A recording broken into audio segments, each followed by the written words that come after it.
ట్రీట్మెంట్కి ఇప్పిస్తా అన్నారు కదా, నేను ఇంకా అప్పటికి ఇంకేం మాట్లాడలేదు. కానీ తర్వాత మళ్ళీ ఆ కానిస్టేబుల్ నన్ను టార్చర్ పెడుతూనే వచ్చారు. ఎందుకంటే వాళ్ళ మీద ఎఫ్ఐఆర్ తీసేయమని నాకు నోటీసులు పంపారు. హైకోర్టు నుంచి చాలా హింస పెట్టారు. ఆ టైంలో అర్ధరాత్రులు సివిల్ డ్రెస్లో వచ్చేసి ఈ బెదిరిస్తుంటే నేను ఇంకా తట్టుకోలేక అప్పుడు తోటి దివ్యాంగులతో కలిసి నేను నిరాహార దీక్ష కూర్చున్నాను.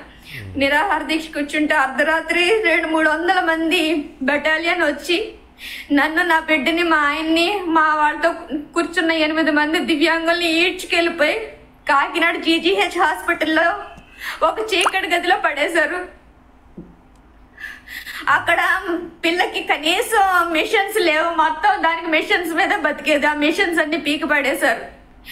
వారం రోజులు తిండి నిద్ర ఏమీ లేదు, ఏ మెడిసిన్ లేదు. అలా ఏడుస్తూనే స్పృహ తప్పిపోయింది నా బిడ్డ. ఆ టైంలో నానాజీ గారు వచ్చి, పంతం నానాజీ గారు వచ్చి పిల్లల్ని చచ్చిపోయేలా ఉంది, ముందు ఐసీయూలో జాయిన్ చేయండి అంటే అప్పుడు మమ్మల్ని ఐసీయూలో జాయిన్ చేశారు. పవన్ కళ్యాణ్ గారు వస్తారు, కలుస్తారని తెలియగానే మమ్మల్ని అక్కడ నుంచి పాపకి మెర్సికిల్ ఇవ్వడానికి చాలా ట్రై చేశారు. అక్కడ కాకినాడ సూపరింటెండెంట్ హేమలత మేడం, దగ్గర 70-80 మంది జీజీహెచ్ స్టాఫ్, 200 మంది పోలీసులు ఐసీయూలోకి వచ్చి నన్ను, నా బిడ్డని బలవంతంగా విడదీసి దానికి ఇంజక్షన్లు ఇవ్వడానికి ట్రై చేశారు. నేను ఒప్పుకోలేదు. నన్ను సంతకాలు పెట్టమన్నారు, నేను ఒప్పుకోలేదు. చంపేస్తే ఇద్దరిని ఒకేసారి చంపేయండి అన్నాను.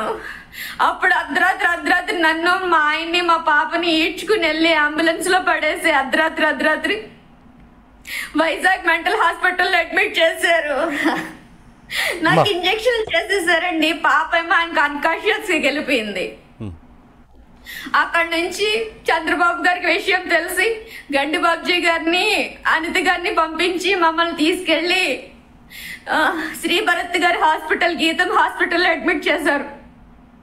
అప్పుడు మాకు కొంచెం ట్రీట్మెంట్ దొరికింది, లేదంటే ఇద్దరం కూడా శవాలను చేసేసారు సార్. ఆ గీతం హాస్పిటల్ మా పాలిట దైవం. అక్కడ కాపాడిన తర్వాత ఇంకా ఈ 3 నెలలు శ్రీ భరత్ గారే మమ్మల్ని ఫ్రీగా మాకు వైద్యము ఇది ఇచ్చారు. అక్కడ నుంచి ఇంటికి వెళ్ళిన తర్వాత మళ్ళీ సివిల్ డ్రెస్ లో పోలీసులు మామూలే.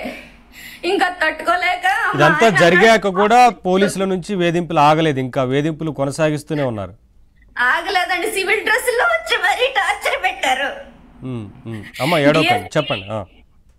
DSP Ambika Prasad, DSP Muralikrishna, DSP Muralimohan రాక్షసుల్లాగా బిహేవ్ చేశారు సార్.